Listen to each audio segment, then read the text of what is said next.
విఘటన టీవీకి స్వాగతం. క్షణక్షణం మీకోసం. ఇందిర సౌర గిరిజల వికాసం పథకంలో భాగంగా రైతులకు సోలార్ పంపు సెట్లు ఉచితంగా ఇస్తామని సీఎం రేవంత్ రెడ్డి తెలిపారు. 575 హెచ్పి పంపు సెట్లు ఇస్తామన్నారు. అచ్చంపేటను మోడల్ నియోజకవర్గంగా మారుస్తామన్నారు సీఎం రేవంత్ రెడ్డి.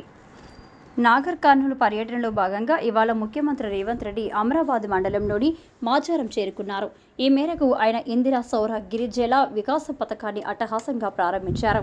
ఈ కార్యక్రమంలో డిప్యూటీ సీఎం మల్లు భట్టి విక్రమార్క, మంత్రులు ఉత్తమ్ కుమార్ రెడ్డి, పొంగురెడ్డి శ్రీనివాసరెడ్డి, దామోదర్ రాజనరసింహ కూడా పాల్గొన్నారు.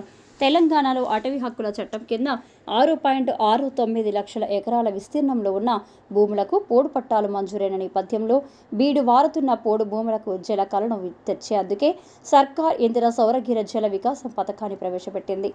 రాబోయే 5 ఏళ్లలో 2.10 లక్షల ఎకరాల పోడు భూముల్లో సాగుకు 100% సబ్సిడీతో సోలార్ పంపు సెట్లను అందజేయనున్నారు. ఈ పథకాన్ని అమలు చేయడం ద్వారా గిరిజన రైతులు ఆర్థికంగా బలంగా చేకూరుతుందని ప్రభుత్వం భావిస్తుంది. అదేవిధంగా విద్యుత్ సౌకర్యం లేని 6 లక్షల ఎకరాలకు ఇందిరా సౌర గిరిజల వికాసం పథకం వర్తించనున్నది. గిరిజన రైతులకు 2 ఎకరాల కన్నా ఎక్కువ భూమి ఉంటే సింగిల్ యూనిట్, అంతకు తక్కువ ఉంటే సమీప రైతులకు కలిపి బోర్వెల్ యూజర్ గ్రూపుగా ఏర్పాటు చేయనున్నారు.